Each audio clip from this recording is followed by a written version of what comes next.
हालिया संपन्न हरियाणा विधानसभा के चुनावी नतीजों ने फिर से साबित कर दिया कि भारतीय राजनीति में चुनावी भविष्यवाणियां या पब्लिक के आधार पर ली हुई एग्जिट पोल अक्सर गलत साबित हो जाती है।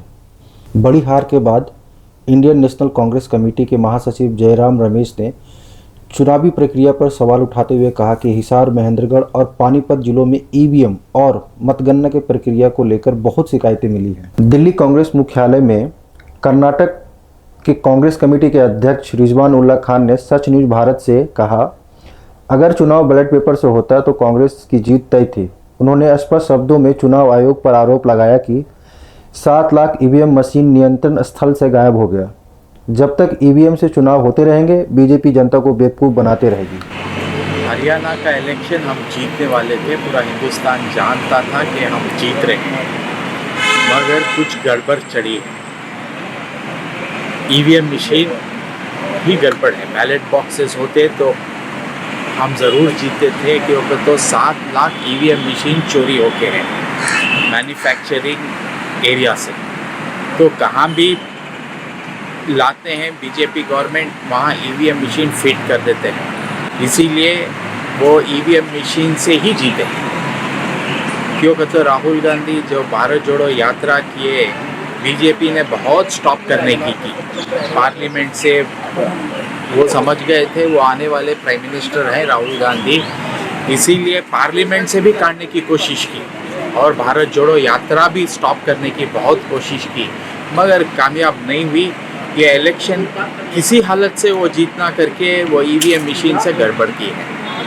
क्योंकि तो फर्स्ट राउंड में हम ही जीत रहे थे, विदिन 20 मिनट्स ये अप एंड डाउन कैसा हुआ हमको ही पता नहीं। इलेक्शन कमीशन ऑफ इंडिया को बैलेट बॉक्स से ही वोट होना चाहिए। हिंदुस्तान में फिर कोई भी गवर्नमेंट आना चाहिए तो ईवीएम मशीन से कुछ नहीं होएगा। प्राइम मिनिस्टर के अंडर है और इलेक्शन कमीशन भी प्राइम मिनिस्टर के अंडर पावर्स है ना। ये 5 स्टेट में हमको एक स्टेट दे रही है, जो हम 5 स्टेट जीतने वाले हैं। जो 5 स्टेट जीतने वाले हैं वो एक स्टेट दे के पब्लिक को बेवकूफ़ बना रही है कि हम ईवीएम मशीन में कुछ गड़बड़ नहीं है। पार्लियामेंट में आवाज़ उठाना चाहिए कि बैलेट बॉक्स से ही लड़ेंगे हम नेक्स्ट चुनाव, तभी कुछ होएगा, नहीं तो ईवीएम मशीन में हर बार गड़बड़ करेंगे ये लोग।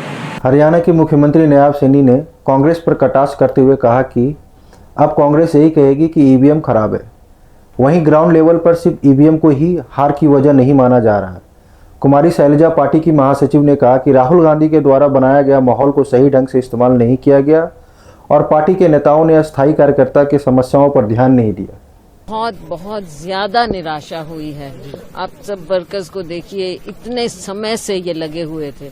ऐसे समय में जब कोई खड़ा होता नहीं नजर आता था, राहुल जी का संदेश लेकर हम गांव-गांव ठंड में, कड़ाके की ठंड में, कड़कती धूप में, सब जगह हमारे वर्कर फैले, संदेश लेकर गए, मेहनत की जमीन पर।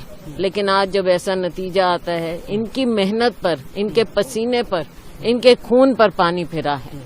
ये इस चीज को पार्टी को देखना पड़ेगा।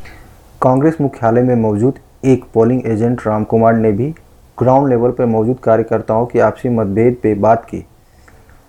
काउंटिंग पे मौजूद पोलिंग एजेंटों को भी कमजोर बताया। ब्लॉक अध्यक्ष और डिस्ट्रिक्ट अध्यक्ष के आपस में बनती नहीं है। काउंटिंग के अंदर भी एजेंट मजबूत नहीं थे। असलियत तो यही आ जाती है। काउंटिंग अगर मान लो आप अपोजिट पार्टी के, मैं कांग्रेस का हूँ, अगर आपको कह दिया जाए, आप अगर मुझे कह दें कि आप ये चीज़ आप लो और आप शांत रहो, हमारी जो जितनी वोटिंग है सारी आप अपने नाम लिखवा। अचानक से वहीं कांग्रेस मुख्यालय में मौजूद करुणा प्रसाद मिश्रा, जो राष्ट्रपिता महात्मा गांधी, दिवंगत प्रधानमंत्री इंदिरा गांधी एवं राहुल गांधी के साथ भारत मार्च कर चुके हैं। जयप्रकाश जी के साथ चला और गांधी जी के साथ चला, जयप्रकाश जी के साथ चला और इंदिरा जी के साथ चला, जवाहरलाल नेहरू मेरे कंधे पर हाथ रख करके सिंगरौली जिले में चले। राहुल गांधी के साथ अभी जो भारत जोड़ो यात्रा किया, कन्याकुमारी से कश्मीर किया।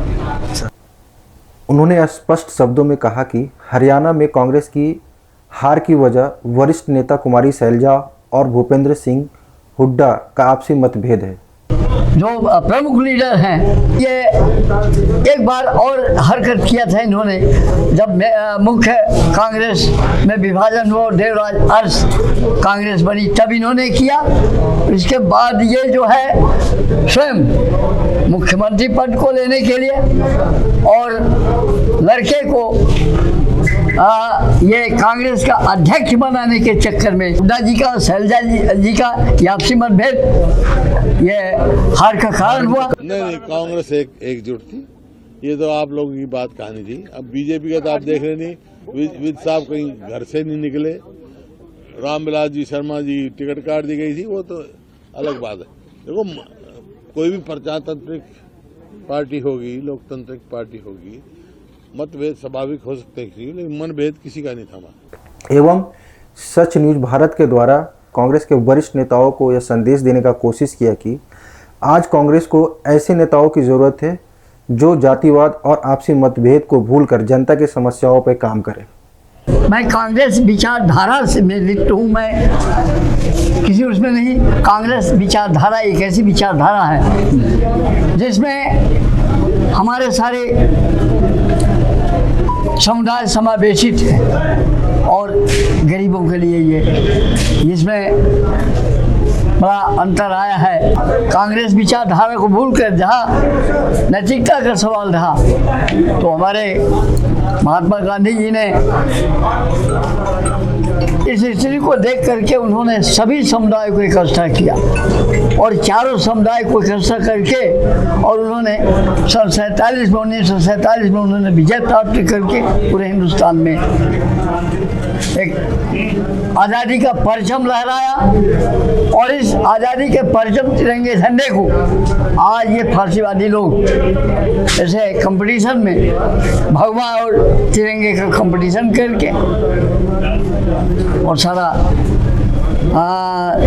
गली गली में फैला दिया, रौंदवा दिया। ये हमारे बर्दाश्त से बाहर हुआ, इसलिए कि हमारे जो क्रांतिकारी लोग अपनी कुर्बानी, अपना बलिदान दे करके और इस निशानी और शान को दिया, उसे ये बड़े आसानी से इसकी कोई कीमत नहीं कर पा रहे।